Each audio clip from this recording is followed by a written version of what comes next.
C'est bon. Bonjour à tous.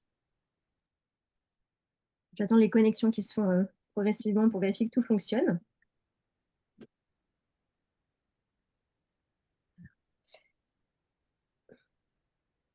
Ça se connecte doucement.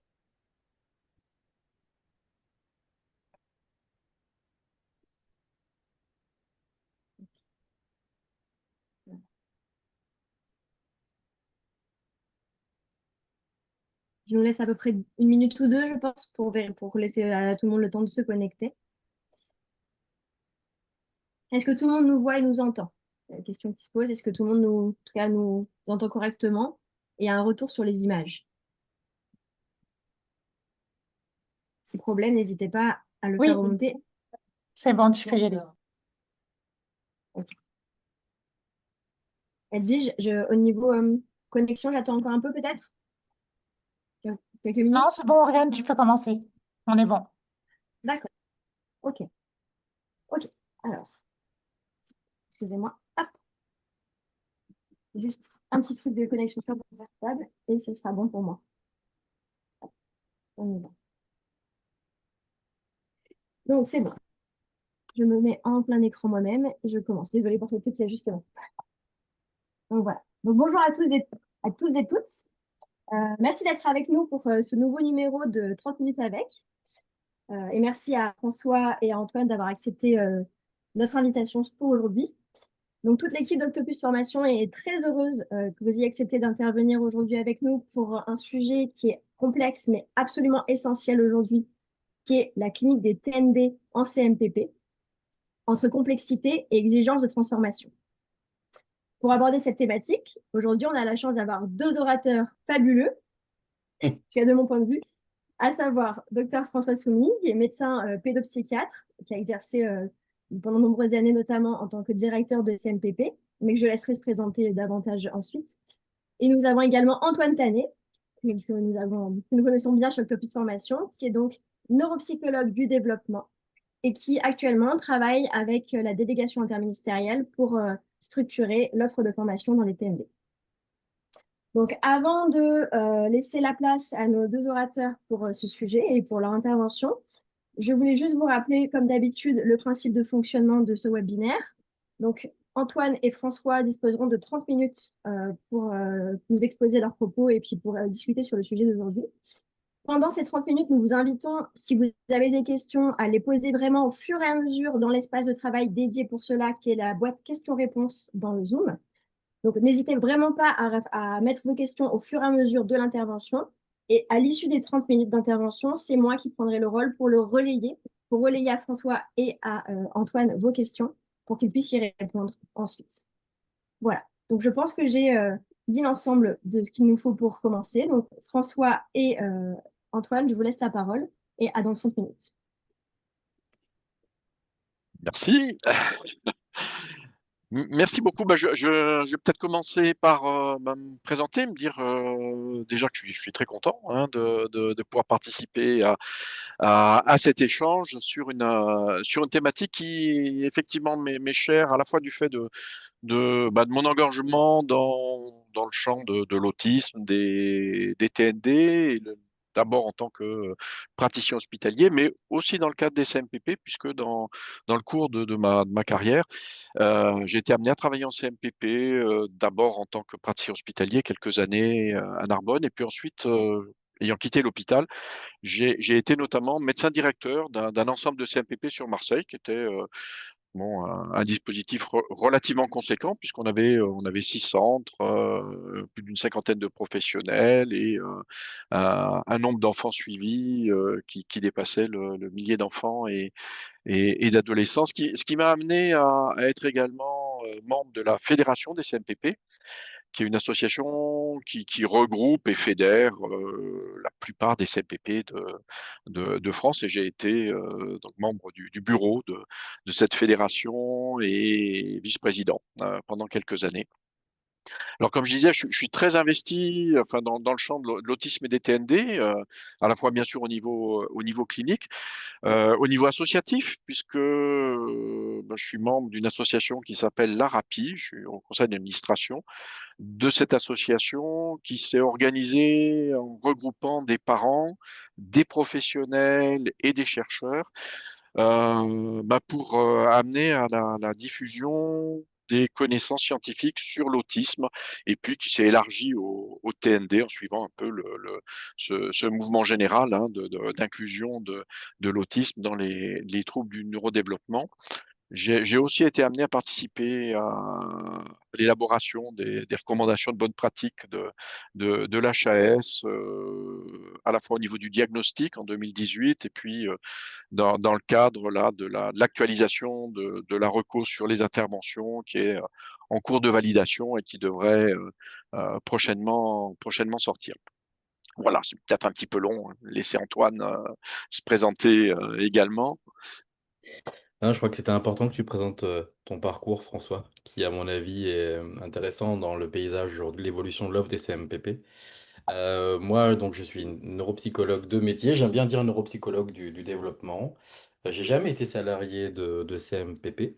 En revanche, j'ai été assez rapidement mobilisé dans l'accompagnement des équipes qui le souhaitaient sur l'évolution de leur offre, en particulier sur la mise en place des outils pour le diagnostic et puis aussi de l'organisation pluridisciplinaire. Et je pense que si j'ai été mobilisé là-dedans, je pense que ça, c'est un aspect intéressant de mon parcours. C'est parce que j'ai à la fois travaillé dans des centres référents en Île-de-France, donc j'ai été obligé de savoir comment on fait pour diagnostiquer, en passant par les outils, ça c'était mon métier, puis collaborer à l'hypothèse diagnostique. Et ensuite, parce que dans le cadre des plans autisme, il y a à peu près une quinzaine d'années, j'ai fait partie d'une génération de psychologues qui a été mobilisée pour faire de la supervision en médico-social, et d'abord dans des structures avec un nombre d'usagers bien connus et bien délimités. Je pense aux IME, aux MAS, aux femmes, puis au CESAD ensuite. Et ça a été tout à fait intéressant et vraiment original pour moi d'être mobilisé dans l'ambulatoire, qui était complètement différent. Et pour moi, ça m'a demandé un effort d'acculturation important. Et j'ai trouvé d'ailleurs à l'époque que les recommandations auxquelles je me référais pour travailler avec des collègues d'IME et de CESAD s'appliquaient pas tout à fait exactement aux structures ambulatoires. Voilà. Et je pense qu'au fur et à mesure, cette expérience m'a permis, avec d'autres collègues, mais je crois qu'on n'est pas très nombreux hein, à faire de la supervision TND en CMPP. Voilà. Avec François, donc on collabore parfois ensemble et on a souhaité du coup avoir cette présentation à deux voix. On a choisi quelques questions ensemble qu'on souhaitait aborder. On les a résumées ici. Et François, je te laisse peut-être développer le premier point. Le CMPP, une place à part dans le paysage des TND. Ok, Un ouais, état ouais. des lieux, un état des lieux, un état des Un lieux. état peut-être un état des lieux, voilà. Oui, oui, oui. Alors les CMPP, c'est pas forcément connu parce que c'est vraiment de l'histoire ancienne, hein, puisque ce sont des structures qui se créent à la Libération, là, dans les années 45-50. Avec l'idée que, bah, il faut que les enfants qui ont des difficultés d'adaptation, des difficultés scolaires, ou d'autres, puissent bénéficier de soins psychologiques, de soutien pédagogique, et à un moment où, bah, la référence, c'est vraiment la psychanalyse, en fait, qui est enfin, le point d'appui de beaucoup de cliniciens et donc dès le départ, hein, l'idée c'est vraiment d'articuler, la psychanalyse, la pédagogie, la psychiatrie. Donc c'est que 46, 47, 50 à Paris, avec bon, l'Institut Claparède, le CPP. Donc ça arrive bien avant les CMP, hein, les centres médico-psychologiques et le secteur de pédopsychiatrie. Puis ça va se structurer progressivement. Il y a un décret en 63 qui va organiser, créer, définir les conditions techniques de fonctionnement. Alors, on trouve un petit peu les mêmes invariants, hein, à la fois le fait que ce sont des structures ambulatoires, ce sont des structures qui ne sont pas sectorisées, donc qui sont libres d'accès direct, hein, sur demande des parents.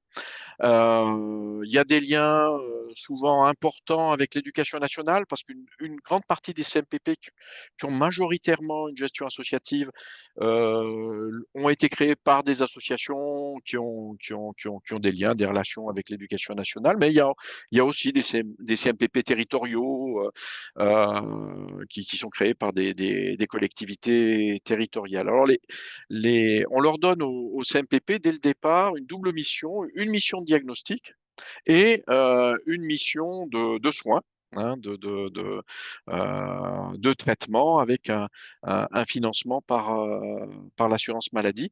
Donc, quand on dit que les CMPP sont un peu à part, c'est vrai parce que c'est une structure médico-sociale. Ils dépendent de l'annexe 32, hein, qui est une annexe médico-sociale. Mais en même temps, leur positionnement est vraiment du côté du diagnostic et du soin. Donc, ça les rapproche vraiment du sanitaire. Ils sont très proches des CMP dans leur file active, euh, dans la euh, dans, dans la composition pluridisciplinaire des équipes, mais voilà, avec ce double côté un petit peu de ancrage dans le médico-social au niveau administratif et fonctionnement qui est vraiment orienté vers le diagnostic et le soin. Antoine, si tu peux passer la diapo suivante, on peut voir que ça représente une part importante de l'offre de soins pour les enfants et les adolescents. Il y a 300 centres, hein, sur toute la France. Ça fait plus parce qu'il y a de nombreux centres ont des antennes.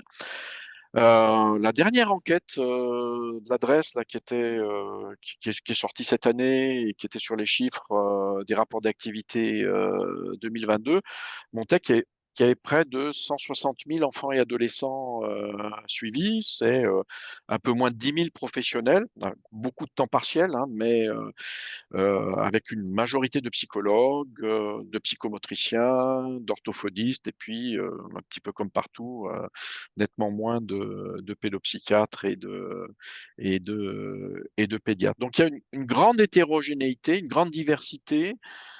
Les implantations dans les territoires dépendent un peu de l'histoire. En fait, il y a des endroits où les CMPP ont une place importante, il y en a d'autres où ils sont moins nombreux. Donc ce sont des acteurs importants, hein, du diagnostic, de l'accompagnement, de la prise en charge, du fait de leur accès direct, du fait aussi de la pluridisciplinarité des équipes, de tous les liens qui sont entretenus avec les partenaires, avec notamment l'éducation nationale. Au niveau des âges, c'est assez variable. Il y a généralement, enfin, au départ, les CMPP étaient assez souvent très axés sur les âges scolaires, hein, donc plutôt 5-6 ans, 12-13 ans, le collège. Ça s'est beaucoup élargi et on a maintenant des enfants et des adolescents. On peut avoir des jeunes enfants, voire de très jeunes enfants, comme ça peut aller sur certains centres à l'accueil d'étudiants, hein, avec donc des jeunes, oui, on peut aller jusqu'à la fin de l'adolescence, en fait. Alors, si on a décidé avec Antoine, bon, souvent l'occasion d'échanger sur ces dispositifs, puisque on est amené à y intervenir, soit dans le cadre de formation ou de supervision, c'est que il y a vraiment des enjeux dans la place et le fonctionnement des CMPP. D'une part, parce que comme toutes les structures de soins, de santé mentale sont vraiment sous tension, avec des listes d'attente et des délais d'accès aux soins qui sont très importants. Elles font face à une pénurie de temps médical, hein, alors que les médecins directeurs ou directeurs médicaux jouent un rôle important dans l'organisation de ces centres. Mais c'est aussi des structures qui sont confrontées au fait que les attentes ont évolué, hein, au niveau sociétal, par rapport au diagnostic, et on va en parler bien sûr, par rapport au TND, aux approches et aux références dans lesquelles on s'inscrit pour penser l'accompagnement. Et ça se traduit par un positionnement, on va voir, qui est pas forcément simple pour les CMPP par rapport aux différents plans autisme, à la stratégie nationale sur les TND et par rapport aux recommandations de bonnes pratiques qui suscitent, hein, chez un grand nombre de professionnels, on va dire une appréhension ou une vision contrastée. Une vision contrastée dans le dans oui, comment s'appuyer ou pas sur les recommandations de de bonnes pratiques. Peut-être, Antoine, est-ce que cet état des lieux, est-ce qu'il correspond Absolument, à ce que toi absolument. tu perçois C'est ce que je vois des aussi. Alors, interventions? bon, avant moi, j'ai pas, bien sûr, ta vision à large échelle des CMPP. Ce que en guise de témoignage, ce que je peux dire, c'est que, évidemment, moi, il y a un biais de recrutement. Je vois des structures qui font appel parce qu'elles ont besoin d'évoluer dans leur pratique sur l'évolution de leur offre. Donc, c'est souvent les structures que je rencontre, des structures qui sont en grande difficulté d'organisation de travail, avec des tensions sociales du travail qui sont assez importantes. Moi, je vois, si on doit parler de compétences, une grande hétérogénéité. Il n'y a pas un CMPP. Je crois vraiment qu'aujourd'hui, il y a vraiment des structures extrêmement différentes selon les dynamiques associatives, selon les territoires, selon les demandes de l'ARS, je crois aussi qu'il ne faut pas négliger pour des structures de secteur l'importance des métropoles de secteur. C'est-à-dire qu'il y a des territoires sur lesquels il y a à disposition des événements scientifiques, des professionnels qui font que les connaissances, ou en tout cas, je dirais même les pratiques professionnelles sont plus dynamiques que dans d'autres. Et ça aussi, on le ressent beaucoup quand on voyage dans les différentes structures que je peux rencontrer.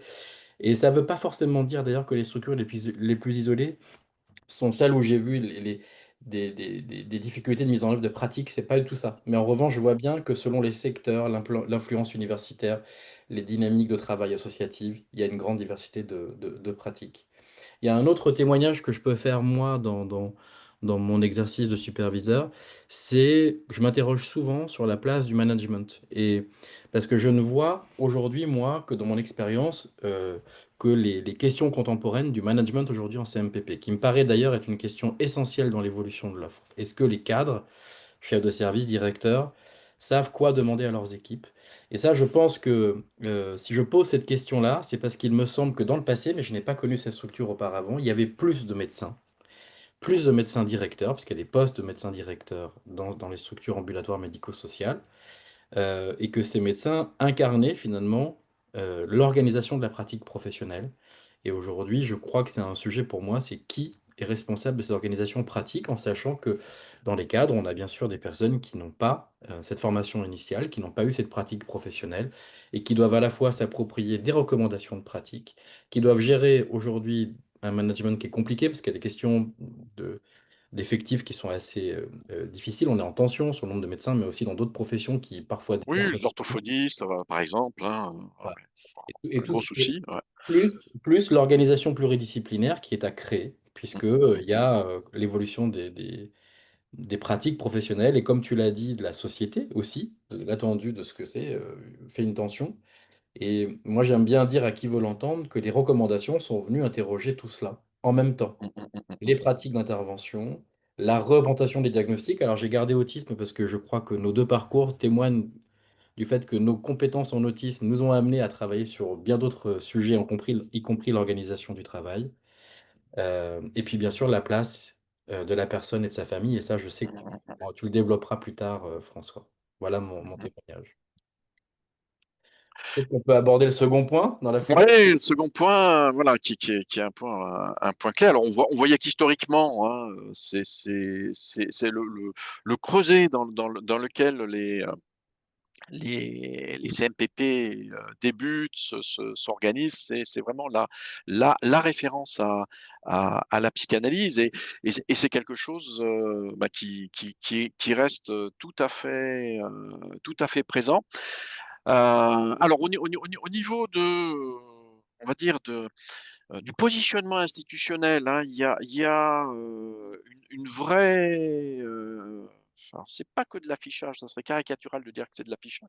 Il y a une vraie volonté de faire appel à la complémentarité, à l'intégration des différentes approches, à l'ouverture sur, des champs qui bien sûr n'existaient pas, au fond de lorsque les CMPP se sont créés, hein, au niveau des approches, cognitives, comportementales, développementales, il y a ce souci-là, hein, enfin bon, que j'ai pu voir à la fédération des CMPP de répondre, à l'évolution et de la société, aux attentes, notamment dans le champ de l'autisme. Mais en même temps, on sent bien que, bah, c'est compliqué, qu'il y a des résistances, il y a de l'ambivalence, ou il y a des ambiguïtés, hein, sur le positionnement ça on en revient tout à fait à ce que tu dis, Antoine, c'est-à-dire qu'il y a une très, très grande diversité. On peut pas dresser un portrait type des CMPP. Il y a des CMPP avec des pratiques qui s'inscrivent complètement dans, ce qui est attendu du fait des recommandations, de l'évolution des connaissances. Il y a des CMPP qui se vivent, un peu comme des bastions qui doivent, défendre, hein, cette référence à la psychanalyse et à une approche très, très centrée sur, le sujet, la parole, avec des fois pas énormément de liens vis-à-vis de l'extérieur. Et puis il y a une grande majorité de centres, bah, qui sont un peu entre les 2.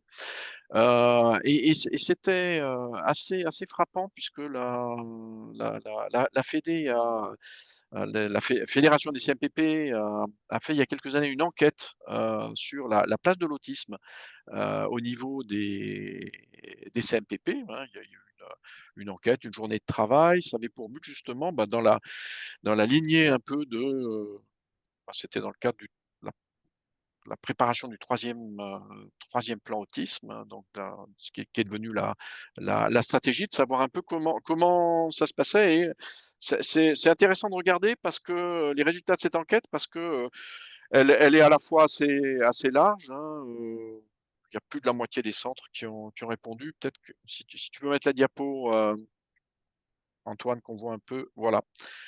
Donc c'est 2017, hein, bon, c'est pas récent, mais enfin c'est quand même assez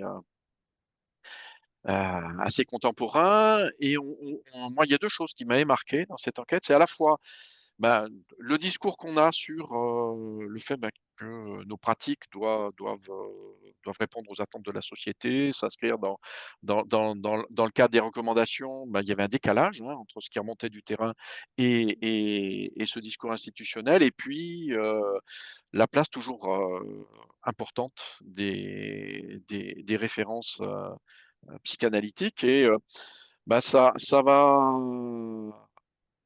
se traduire à la fois, bon, il y a ce positionnement qui est, ben, voilà, hein, on évolue, on s'inscrit dans des approches, pluridisciplinaires, mais, Antoine, on va voir la diapo, suivante. On voit que quand on demande, ben, comment ça se passe, comment sont faits les diagnostics, bah, il y a une majorité, diagnostics qui se font sans référence à des outils, formalisés. Il y a, une très forte variabilité dans le positionnement par rapport aux demandes de diagnostic. Il y a peu de dispositifs spécialisés qui ont été mis en place pour pouvoir répondre à cette demande. Et puis, on voit, notamment, il y avait des questions ouvertes, hein, des réticences, assez nettes, hein, au niveau des recommandations de bonnes pratiques qui sont perçues comme, bah, venant s'opposer à, ce courant psychodynamique et aux références historiques. Et bon, on va le voir sur la diapo suivante. c'est assez,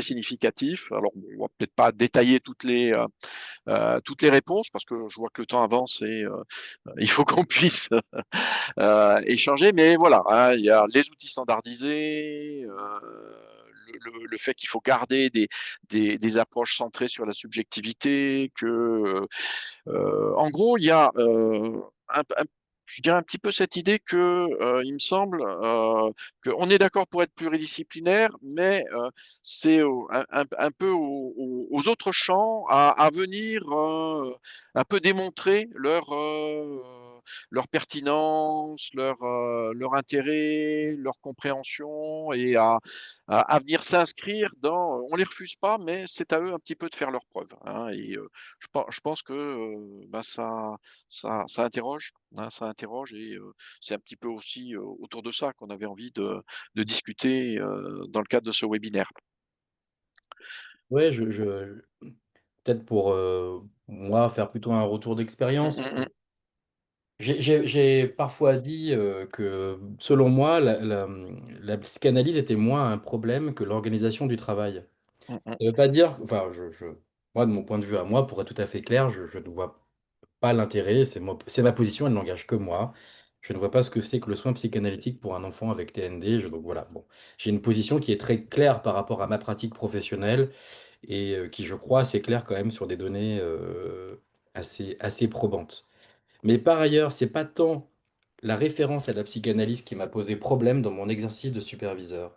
C'est comme tu l'as justement dit, des phénomènes de résistance et des phénomènes de pratique. Je vais prendre des exemples précis. Récemment, en CMPP, on travaille sur la mise en place du projet personnalisé. C'est un super objet de travail sur l'évolution de mm, l'offre mm, projet mm. personnalisé en CMPP. Avec toutes les adaptations techniques que ça demande, ça mériterait presque un 30 minutes avec qui lui est dédié. On se met d'accord sur les objectifs d'accompagnement et j'ai une collègue psychologue qui évolue concrètement dans sa représentation de manière très constructive. Donc, je suis très content du travail qu'on y fait dans cette structure. Et elle me dit, bon, moi, j'envisagerais plutôt pour un enfant qui a un profil TDAH, avec des conduites oppositionnelles, j'envisagerais bien une psychothérapie d'abord dans un premier temps. Et puis après, elle me dit, on voit comment ça fonctionne. Et je lui dis, bah non, en fait, c'est pas comme ça que ça fonctionne. C'est pas à nous de choisir a priori l'offre de soins qu'on propose. Si en revanche vous savez qu'il existe tel type d'offre de soins, dont la guidance parentale, avec des techniques ou des méthodes d'inspiration d'éducation structurée, on doit expliciter tout ça et c'est à la famille et aux jeunes de donner son avis et de choisir en fait l'offre de soins qu'on va donner. Et c'est plus ça, moi, qui m'a choqué profondément la plupart du temps quand je suis arrivé dans ces établissements, c'est que, il n'y a pas d'explicitation de la diversité de l'offre de soins qui existe auprès des personnes qui consultent dans un établissement financé par l'argent public.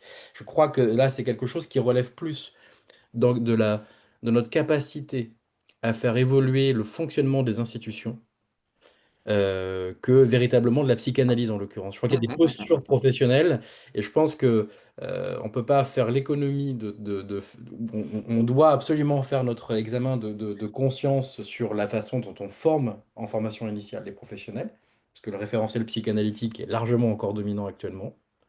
Et d'autre part, avant d'aller interdire tel ou type de pratique, quand bien même il y a des données scientifiques qui aillent dans ce sens-là, c'est dans quelle mesure nous sommes capables de proposer un fonctionnement d'institution qui lui permette d'avancer dans les pratiques. Parce que ça, je crois que c'est le grand oublié, à la fois du décret probablement des institutions et des recommandations pour l'instant. Enfin, c'est mon jugement à moi. On avance peut-être un petit peu si tu veux. Oui, oui, on a avancé, oui, mais je vois ça Ah, passe très vite. Oriane va nous enguirlander. Ah, oui. Non, parce que effectivement le temps avance et je voulais du coup rappeler à ceux qui nous écoutent que la boîte de discussion est ouverte pour y poser leurs questions et que pour l'instant, je pense que les gens vous écoutent encore. Donc j'attends que les questions arrivent et pendant que j'attends que les questions arrivent, je vous laisse poursuivre un petit peu si vous le souhaitez. On peut peut-être aborder ce point-là, François, le temps que les questions arrivent. Oui, oui, oui, oui, oui. Bah, peut-être parler, enfin, parce que moi dans mes interventions en CMPP, je suis aussi frappé par le fait que pour un grand nombre de professionnels, la clinique, c'est la psychopathologie psychanalytique. Et qu'il y aurait que ce modèle-là, en fait, et autour duquel les autres devraient venir un peu graviter, s'organiser, mais ça serait un peu l'axe de gravité ou le pivot. Et je pense qu'on a un vrai travail à expliquer que les TND, c'est une clinique en soi. Alors, c'est une clinique différente. C'est une clinique, alors à la fois, tu l'as dit Antoine, hein, qui s'appuie sur des données probantes, qui intègre l'avancée des connaissances scientifiques au niveau développemental, au niveau des neurosciences. Mais ça reste d'abord le fait de s'intéresser à un enfant, à son fonctionnement, à la fois pour préciser le diagnostic, mais c'est pas un but en soi le diagnostic, hein. Le but c'est de pouvoir situer un peu les enjeux de son accompagnement, de répondre aux questions des parents par rapport aux difficultés qu'ils ont amenées à venir, et puis surtout, c'est toute la dimension de l'évaluation, des évaluations fonctionnelles, dont on sait que ça doit être la base des interventions. Et c'est là où je pense qu'on a un vrai travail, hein, dans l'accompagnement pour permettre aux professionnels de s'approprier ces évaluations, donc de monter en compétences, parce qu'un certain nombre n'ont pas été formés ou ont peut-être eu une formation dans leur parcours initial, mais n'ont pas pratiqué après. Or, c'est vraiment des choses qu'il faut avoir la possibilité de développer. Et à partir de ces évaluations, on peut travailler autour d'un projet avec les parents, avec l'enfant, dans une réponse qui est une réponse clinique, une réponse qui est individualisée, qui part des besoins, qui va pouvoir se référer à ce qu'on sait des types d'interventions qui ont le plus de chances de répondre aux besoins des enfants. Et ça, cette idée qu'on devrait garder un seul modèle, un seul type de référence, en faisant un peu de place à d'autres, je pense que c'est un peu là le cœur enfin, des enjeux, en fait, hein, de l'évolution des pratiques en CMPP. Ouais, je suis assez d'accord. Euh, Peut-être pour conclure les CMPP font face aux situations les plus complexes, pas forcément par la complexité diagnostique, mais parce que ce sont des situations qui ont besoin de prendre en compte des dimensions sociales, Mm, mm, mm, mm. parfois, et je dirais même pas parfois, souvent judiciaires. Souvent, très souvent. Ouais, Très souvent judiciaires.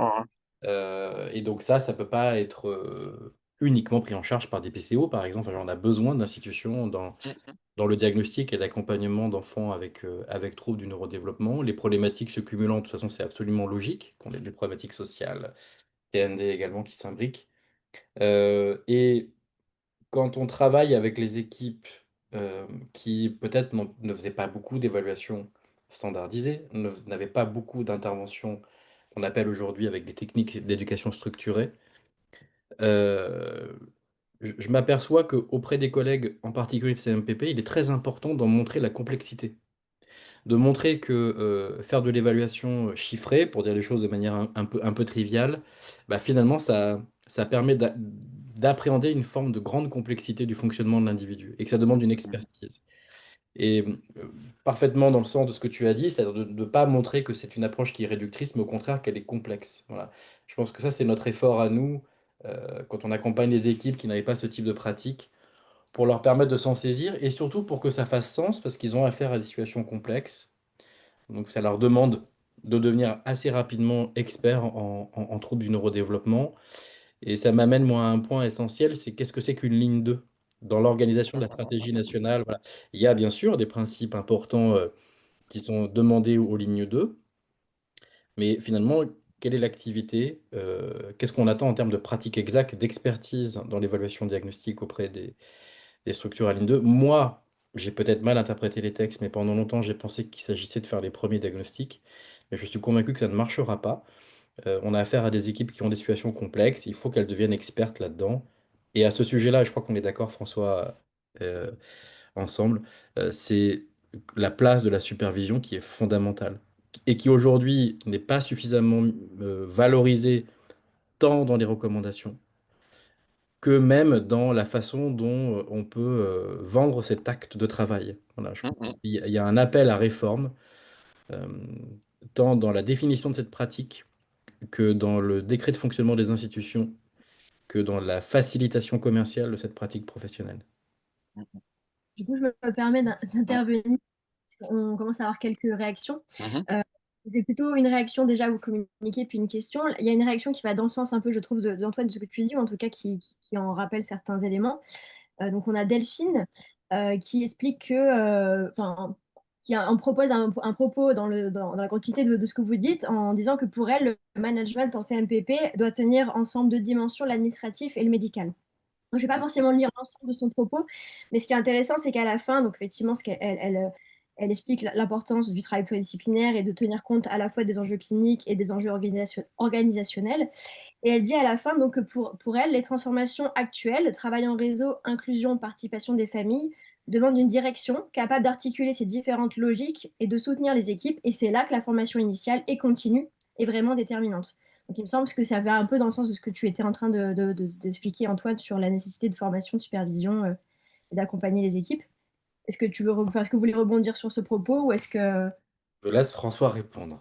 Euh, oui, non, on est d'accord. Enfin, oui, oui, je pense que, enfin, la supervision, enfin, moi, je trouve ce qui est vraiment très très intéressant, c'est qu'elle permet de construire l'équipe autour du croisement des regards, l'appropriation des outils. Ce que la formation ne permet pas de faire, parce que la formation est quand même, même si elle est très ancrée dans des connaissances, dans des pratiques, on n'est pas au travail. Mais quand, voilà, en supervision, on reprend le projet personnalisé d'un jeune, ça permet de donner toute sa place aux différentes évaluations, de voir comment elles ont pu ou pas hein, être mises en œuvre. Ça permet à chacun de donner son point de vue, de croiser les regards. Et je pense que, enfin, dans les TND, enfin, c'est le cœur de toutes les recos. Hein. On a besoin d'un diagnostic et d'une évaluation pluridisciplinaire. Donc, c'est- des fois, c'est un peu presque choquant de se dire non, mais certains CMPP fonctionnent avec des silos de professionnels qui ont chacun leurs compétences, mais chacun leur façon de faire, de voir, bon, qui se concertent un peu. Alors, quand on parle de l'organisation, Heu, par rapport, par exemple, les temps de réunion, souvent en CMPP sont, par rapport à la file active, sont extrêmement limités, hein, enfin, je sais pas, Antoine, dans les CMPP où tu interviens, mais c'est rarement plus de 2 ou 3 heures par semaine, alors que, ben, il y a des centaines d'enfants qui sont suivis. Donc, si on veut faire un travail,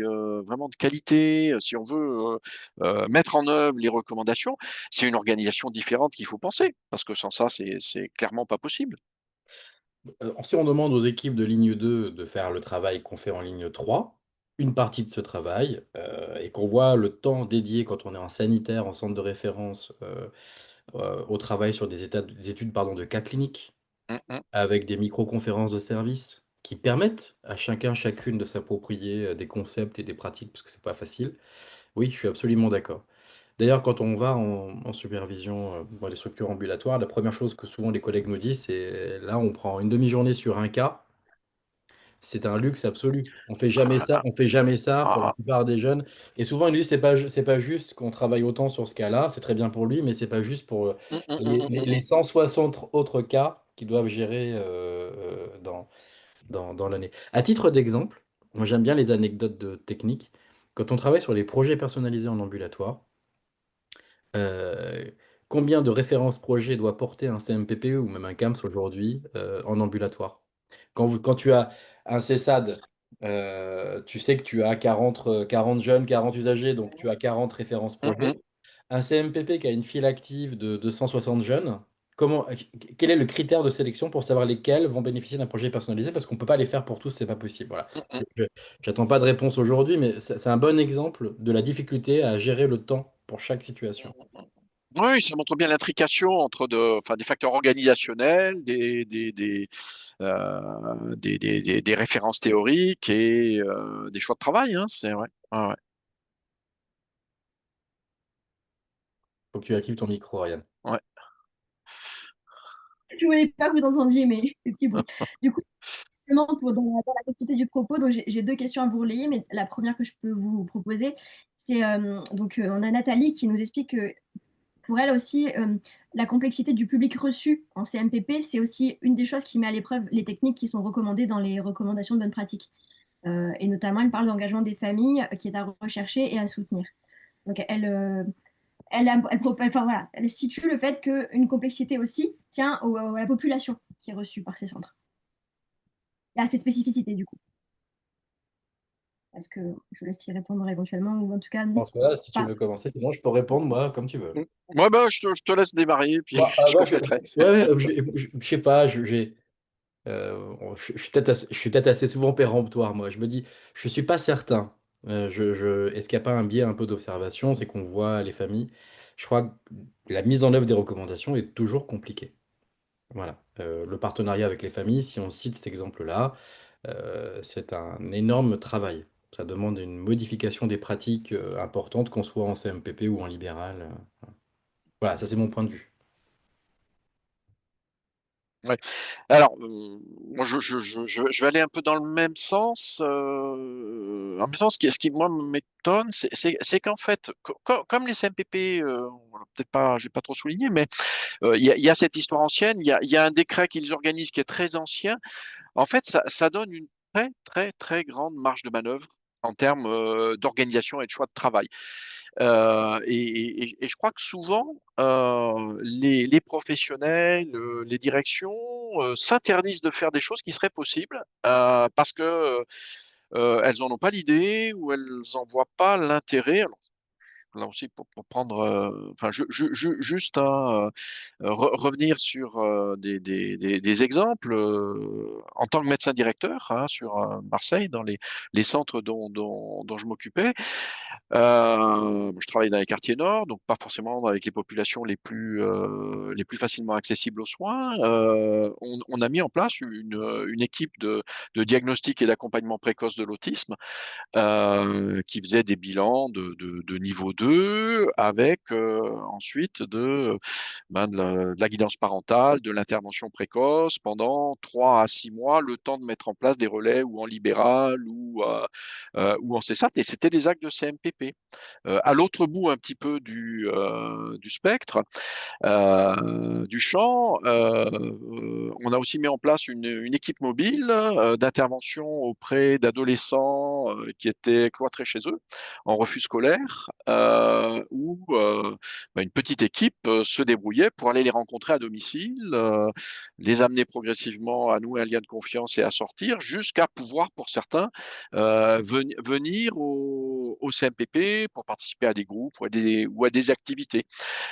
Voilà, c'est deux illustrations du fait qu'on a des marges de manœuvre.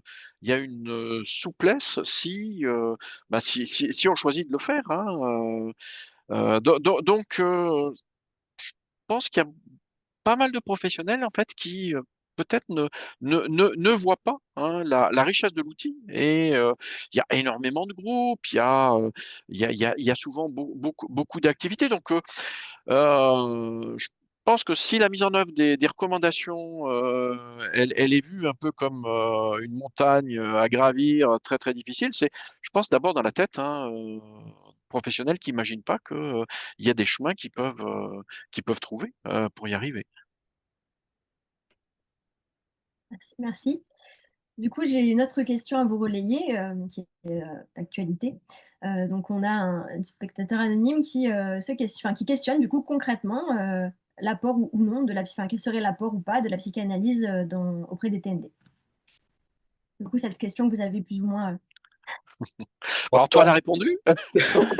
Non, c'est horrible de me laisser cette responsabilité. Je te laisse répondre. Non, alors moi, je l'ai pas dit, mais moi, j'ai une formation comme la la grande majorité des pédopsychiatres, qui est psychanalytique, un référentiel donc qui a été au début de ma carrière quasi exclusivement psychanalytique, et ayant été amené à m'occuper très rapidement de structures recevant des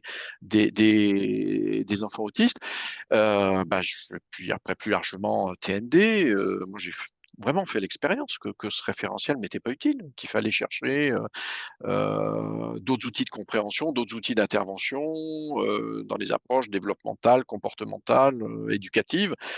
Que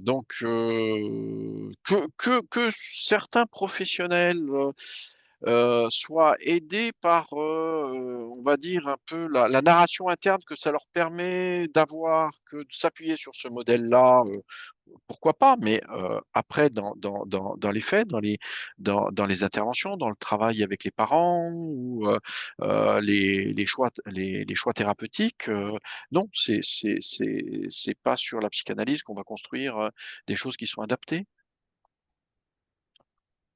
Oui, non, mais moi, je suis d'accord avec toi. Je trouve que ce qui est compliqué, c'est quand on me pose la question comme ça et qu'on est dans un événement public, Mmh mh.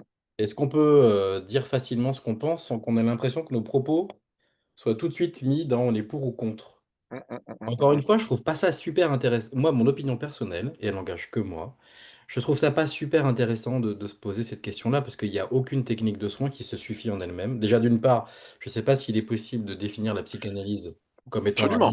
Ouais. un objet unique de Mmh mh, psychothérapie. mmh Ça mh, mmh renvoie, mh, mmh mh. honnêtement, si on s'intéresse vraiment à ce courant-là, il y a des gens qui ont toujours dit qu'il fallait travailler avec les familles, qui n'ont jamais pensé que les mères étaient responsables. Enfin, on a une diversité d'approches derrière qui est évidemment considérable. Après, est-ce qu'il y a des techniques de soins psychanalytiques pour un enfant TSA en bas âge? Non, ça j'y crois absolument pas. Je crois pas que ça a été démontré. Il faut faire référence à d'autres techniques de soins. C'est pas sérieux de penser qu'on peut faire que de la psychanalyse, c'est pas possible. Voilà. Et qu'on l'interdise ou pas, je dirais que c'est pas ma responsabilité. C'est pas à moi de trancher sur cette question-là. Je suis en revanche convaincu qu'une structure de secteur qui a la responsabilité d'accompagner des enfants qui sont dans des difficultés de développement doit maîtriser l'évaluation développementale et les techniques d'intervention précoce structurée. Voilà. C'est comme ça qu'on offre la meilleure chance aux enfants Mmh et aux mh, familles mmh. d'aller mieux. Voilà. Et je compléterai en disant que quand elle n'est pas en mesure de le faire, il faut l'expliquer très très clairement aux parents, Exactement. et pas les embarquer sur, des soins, on va dire au fil de l'eau, sans diagnostic, sans objectif, sans clarification, de ce qui est visé par les professionnels. Parce que, je je pense que s'il y a de telles tensions, hein, dont on voit un peu l'écume là, ces derniers temps, c'est aussi parce qu'il y a des expériences de certains, de familles, qui se sont retrouvées avec des accompagnements, qui étaient pas du tout explicites. On est, je veux dire, pas obligé, d'être compétent dans tous les domaines. On peut très bien se débrouiller avec, des enfants qui ont été victimes, d'abus, qui présentent des états de stress ou des troubles de l'attachement, des carences. Mais à ce moment-là, il faut dire clairement: «Mais écoutez, nous, voilà, dans ce champ-là, non, on n'a pas la formation, on n'a pas les outils, on n'a pas l'expérience, on va vous aider à trouver», heu, alors à la fois, il faut qu'on monte en compétences et puis, on va vous aider, on va vous orienter vers, des dispositifs plus adaptés.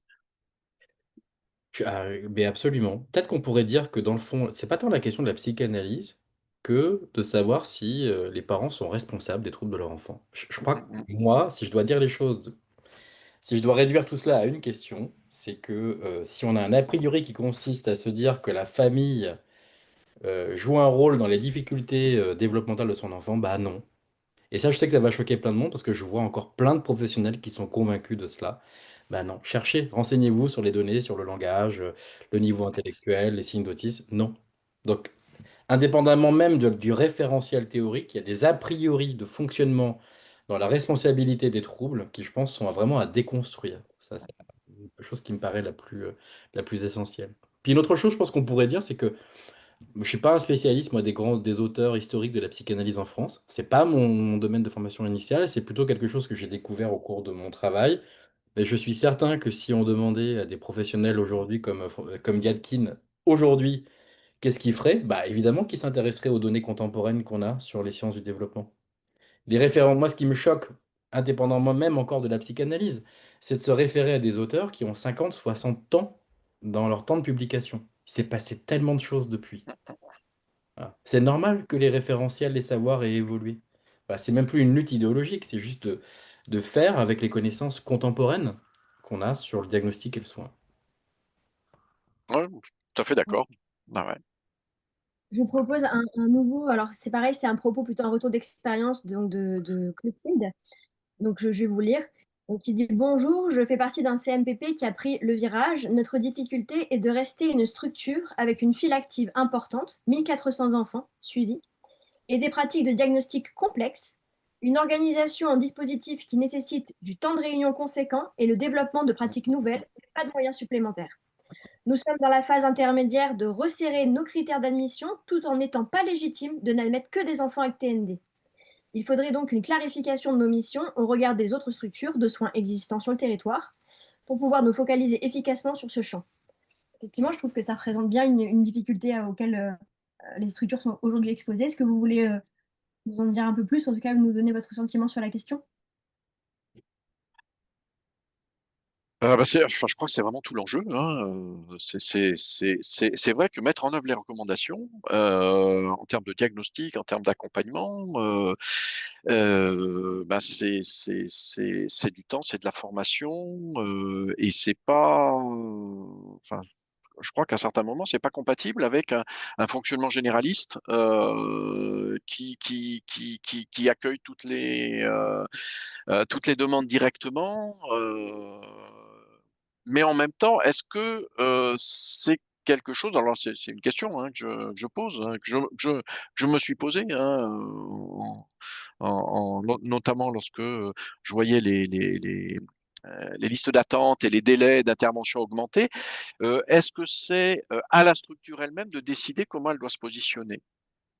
Est-ce que c'est pas en lien, enfin, est-ce que ça devrait pas être en lien avec, ben, les autorités, dans le cadre des politiques publiques, en lien avec le CMP, avec les libéraux, sur un territoire donné? Parce que, si chacun, décide un peu, ben, quelles vont être ses priorités, quel sera son champ, c'est sûr que, bah, il y aura énormément de trous dans la raquette.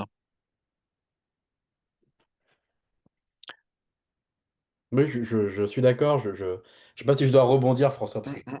souscris à tout ce que tu as dit. Bon. Alors moi, du coup, une autre question, c'est toujours avec cette notion de structuration du soin sur le territoire. Mmh mh. Est-ce que du coup, un accès direct sur un CMPP, ça a encore du sens si les PCO, ça devient un petit peu le guichet unique dans le champ des TND au départ? Ouais. Je pense que ça, ce que tu disais, François, a amené cette question-là, ouais, je Mmh pense. mh, mmh mh, mmh. J'ai alors, moi j'ai travaillé avant, enfin en CMPP avant que les PCO, soient mis en place, se développent et prennent l'ampleur que c'est en train de prendre. Les quelques retours de terrain que j'ai, c'est que, au niveau des autant avec les CAMS, les liens, me semble-t-il, se sont quand même, tissés assez facilement et chacun trouve un peu sa place. Autant j'ai l'impression que, les liens PCO, CMPP sont compliqués. Mais Antoine, tu as peut-être plus d'éléments à ce niveau-là ou, Ouais, là, tu me mets dans la. ah bon? Voilà. Bon, je crois en tout cas que c'est ça. Effectivement, c'est une question d'actualité. Voilà, je me sens pas moi hyper compétent pour y répondre. Mais je crois que tu as raison. C'est pas une décision qui incombe uniquement à l'institution elle-même. C'est vraiment un maillage territorial à Mmh organiser. mh. Non, il faut aller vers des communautés de pratique, hein, donc il faut que les gens se parlent, sachent comment ils fonctionnent, quelles sont leurs ressources, comment ils peuvent travailler en complémentarité, parce que sans ça, on s'en sortira pas, hein. Par contre, c'est intéressant de parler des PCO parce que là, il y a pas longtemps, il y a eu la première journée nationale des PCO. Et il y a eu une dynamique de discussion justement sur toutes ces questions-là. Vraiment, voilà, une réflexion sur le partenariat avec les CMPP, qu'est-ce que c'est que le diagnostic, comment on l'organise. Voilà. J'aimerais voir la même chose à la Fédé CMPP. Je suis pas allé à la dernière édition, mais je suis allé à l'avant-dernière. Et j'ai trouvé que malheureusement, ces questions-là n'étaient pas assez abordées. Et je me demande dans quelle mesure l'arrivée des PCO sur le territoire va, dans le développement des cahiers des charges et de leurs pratiques, je crois que c'est un enjeu, en tout cas, le maillage PCO institution pour des pratiques harmonieuses. Voilà. Pour ne pas dire que du coup, pour pas que ça souligne trop de contrastes sur l'aspect TND et que la différence se fasse bien sur le public accueilli, parce qu'effectivement, chacun de ces deux systèmes ne répond pas aux mêmes demandes. Je sais pas si je suis très Complètement.